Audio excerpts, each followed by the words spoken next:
Hello everybody, welcome to my channel. In today's video I will be unboxing and reviewing Transformers Cyberverse Slipstream. Here she is in package. This is, I believe, the Ultra class version. It's bigger than the Warrior class, but not exactly a leader class. It comes in this package. It's open box, or open, which is a little odd, but you know, it is for a younger demographic, so I'm assuming that they can appreciate the package not being closed up if they're looking at it. Here's the back of the package. Now the whole Cyberverse line, the cartoon I find a little interesting, but I'm really actually disappointed with the toys themselves. I did pick up Megatron and Optimus Prime. This Prime could have been so much better. It's just I don't understand why they didn't do something about over here to give him actual hands, and which is very unfortunate, because other than that, I actually really like this figure. And then Megatron, the gripe I have with him, they could have given him some elbow articulation, but they didn't, which is a little unfortunate. But anyway, yeah, that's all that I actually got from the Cyberverse line, just Optimus Prime and Megatron. But then I saw the Slipstream, and then I do actually have Shadow Striker here on the side, but I saw these two figures and thought, it'd be kind of cool to pick them up. You know, they are the two female Decepticons in the show, and yeah, in general, female Transformers are not that common. Also, I think this is the first decent version of Slipstream that's for mass release. I'm not sure if they made a Warrior class on it. If they did, I did not see it, but this one looks actually pretty cool. So anyway, let's get her out of the package.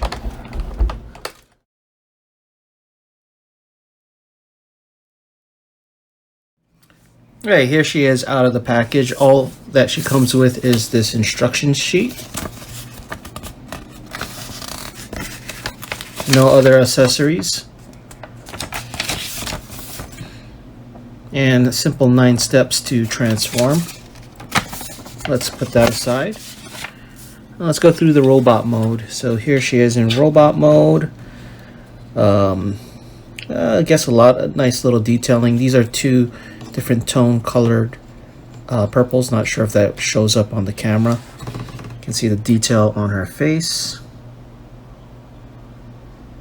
And pretty much that's about it as far as, you know, she does have these nice paint apps, so it's not like doesn't look too incomplete. Now you do notice there's this hollowness here on the rear wings, or so. Well, that's a little unfortunate, but what happens when you turn her around gets even worse. And yes, the legs are completely hollow, and the arm is hollow. So actually, even the weapons, it's really very hollow. So, which is a little unfortunate. Now, as far as articulation goes, the head does not turn at all. The arm, you can lift up all the way up here. She can rotate her arm, up. Now, it is possible to go completely around if this wing was not in the way. And then she does have elbow articulation, where she can go that high. No wrist articulation at all, and you can see all that hollowness there. There's no articulation in the waist, but there's this annoying, let's see if it'll stick. Like, this thing comes loose, or doesn't seem to want to stay. There we go, stay. As far as the legs go, she can lift her leg up this high and go about this far back, and she does have articulation where she could do the splits if she wanted to. like that. Now, what's really unfortunate is they didn't give her knee articulation, which is, I mean, personally, I could get over all this hollowness if she could at least bend at the knee. I'm not sure why they didn't go just a little bit further and make this two pieces, even if it was just a ball joint or something, or even one of these kind of joints where it just snaps in. I'd be okay with it. But yeah, no knee articulation. Toe articulation, I guess not really, because this is all due to transformation. But if you want to count it, I guess you could. But that's pretty much it as far as articulation for the robot mode. Alright, let's get her transformed. Okay, to transform Slipstream into her jet mode, first we're going to flip the toes down. And then we're going to tab the legs together, like so. We're going to take the bottom of the figure, pull it up, and then we're going to twist. And then we're going to bring the body down here and kind of tab it in. And the legs will flip and tab into these little slots here. And then the arms are basically just gonna tab into this little slot here, like so, on both ends. And then the lower part of the arms are just gonna kind of fold in or squeeze in, more like it. Next, we're gonna take the front of the plane, pull it out from the back, and then bring it down. It does have a landing gear that pops in and out, and there you go. There's her vehicle mode. It's actually not a bad vehicle mode. I like the paint apps on it, and the little detailing in here. Oh, sorry, I forgot one thing. The rear fins go up. Now this part I'm not a fan of, with all this little hollowness, but this one is not too bad. Would have been nice if they made it solid.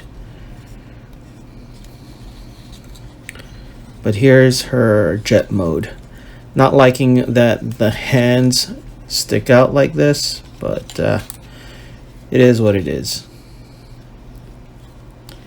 Also not liking how the hollowness of the weapons are really shown here.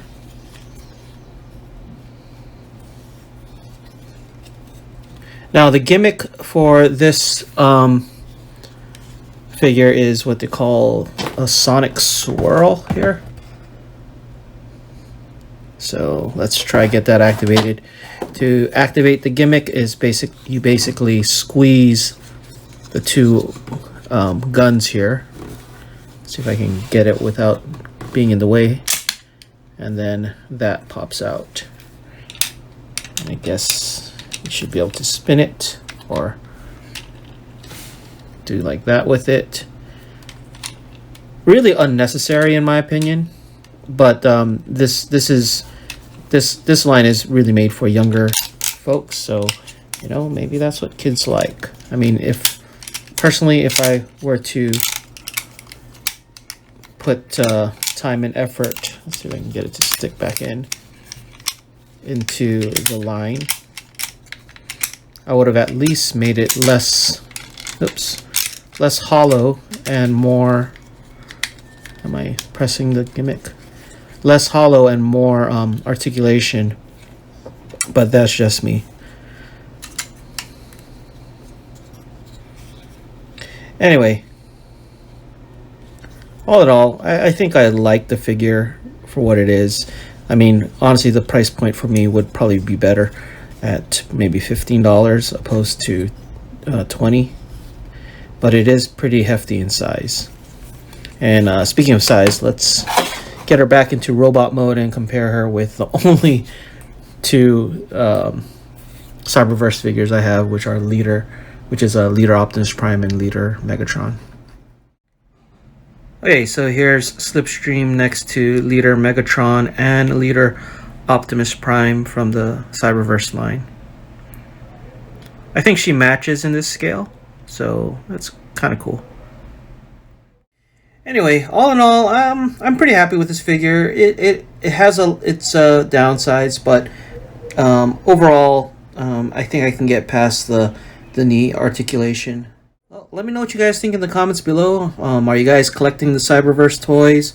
What do you think? Would it be cool to have a Generations Slipstream come around? I'd more than welcome that. Well, that's it for this video. Thank you for watching.